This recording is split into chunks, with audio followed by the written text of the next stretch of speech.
What's going on, everybody? Thank you all for joining me today. If you haven't already, please make sure you hit the like button, subscribe to the channel if you're new to the channel, and most importantly, please make sure you are following me on Telegram at TD Media Group to help circumvent social media censorship and shadow banning. And with the introduction out of the way, let's get into today's news. And wow, this is a big one here.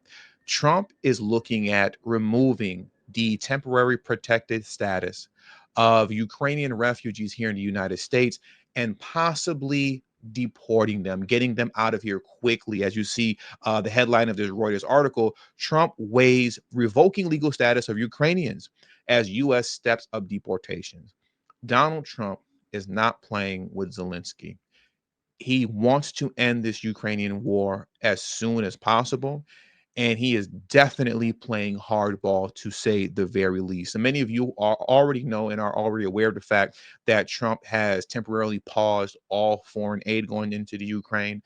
He's also paused sharing intelligence with them. And we're going to get into that later when I go through a Fox News clip with Tulsi Gabbard. But I want to first focus on this here, and then we'll elaborate more on just kind of what's going on with Trump, what I think he's intending to do moving forward, and just whether or not we're going to get a resolve to this Ukrainian war anytime soon, right? But let's jump into this here first, because this is huge if Trump actually does this. He's not playing games. U.S. President Donald Trump said on Thursday that he would soon decide whether to revoke temporary legal status for some 240,000 Ukrainians who fled the conflict with Russia following a Reuters report that his administration planned to take that step. Such a move would be a stunning reversal of the welcome Ukrainians received under President Joe Biden's administration and potentially put them on a fast track to deportation. And I quote, "We're not looking to hurt anybody. We're certainly not looking to hurt them. And I'm looking at that," Trump told reporters in the Oval Office when asked about revoking the Ukrainian status and deporting them.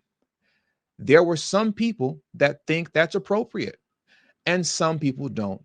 And I'll be making a decision pretty soon, Trump said.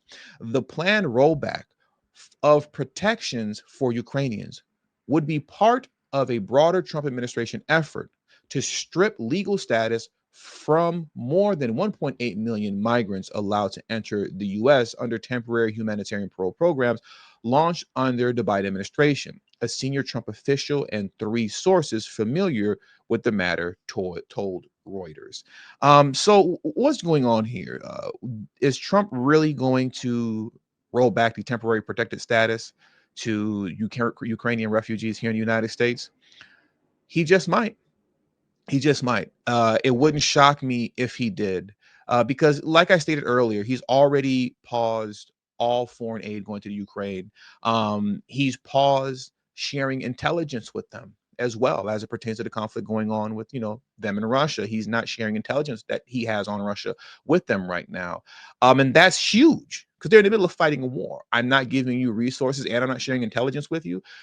Then what is it to me to remove the temporary status that they have here in this country, your refugees, and send them all back? It means nothing at that point to do something like that, right?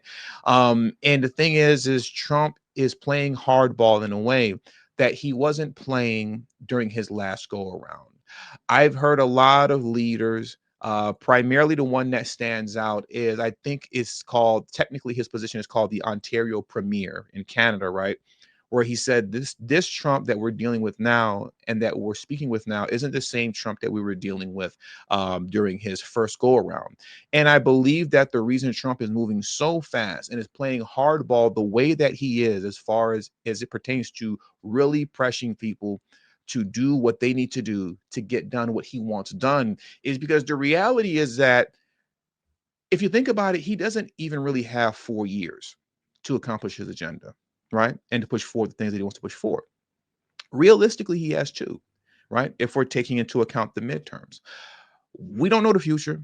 We don't know whether or not, Republicans are going to be able to hold the House and the Senate. And if they lose either or, it's over with, because the Trump derangement syndrome is real, and Democrats aren't going to work with Donald Trump on anything. And we see that. We discuss that over and over again on this channel, how much Democrats, they hate Trump more than they love the country. So they just oppose anything that he's trying to do.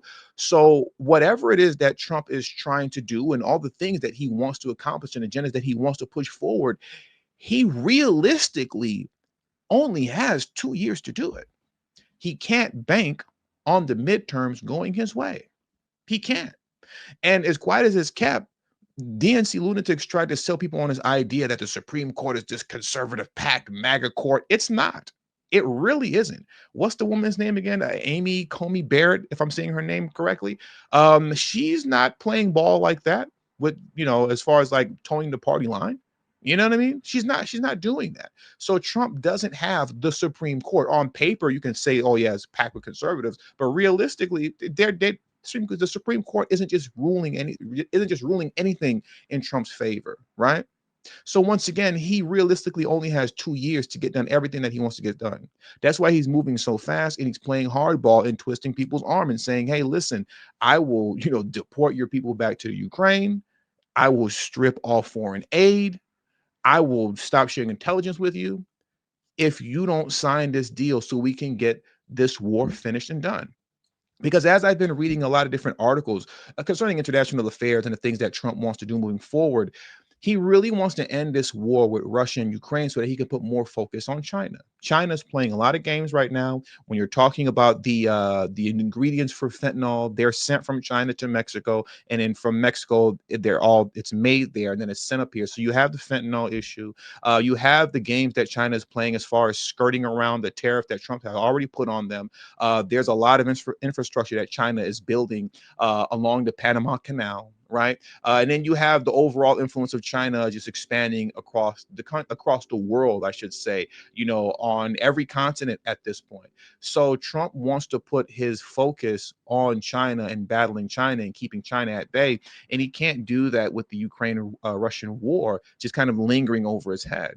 He's trying to put this to bed as quickly as possible. And Zelensky essentially just being hard-headed the way that he is. It's not helping and doing any favors. And this is why I can definitely 100% see him taking away the temporary protected status of the Ukrainians. I can 100% see him doing that. I don't think it would be anything for him to do that. So now what I want to do also is that I want to go back to what we've been discussing also concerning Trump rolling back and temporarily pausing all foreign aid to Ukraine, as well as sharing intelligence with the Ukraine as well. Tulsi Gabbard recently spoke on that on Fox News, and I want to play that clip of what she had to say about it before we end this video off. So let's jump into this news clip right now.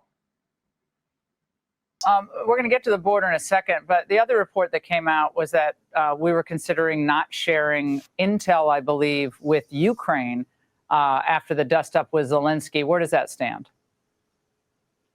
The president decided to put a pause on intelligence sharing along with military aid, really to send a message to Zelensky not to take the American people for granted. This came in the wake of a statement that came from Zelensky when he said that the war would go on for a very, very long time, and that he was confident that no matter what, that American aid and support would continue to flow his way. The president is our America First president. He wanted to deliver a message that hopefully Zelensky would receive. It appears that there is now progress being made toward actually getting Zelensky and the Ukrainians to the negotiating table to make progress towards a ceasefire and a peace deal. Just so I'm clear, Tulsi, is that pause of intel sharing now lifted, or is that continuing? That's what they're pegging the turn to Russia on. That, well, that's going to put Ukrainian lives in danger and then thus help Vladimir Putin. That's the Brennan narrative. The pause has not yet been lifted, but I imagine that if things continue to go in the direction that they are, that it would be lifted. There is a distinction between the intelligence sharing, at least, that intelligence going towards any offensive strikes was paused, but any intelligence going towards defending Ukraine against attacks coming into their country would continue. So, I mean, this just goes to show that what Trump was saying when he originally met with Zelensky in the blowout, when he told Zelensky, "Listen, man, you don't have the cards." He was 100% telling the truth on that.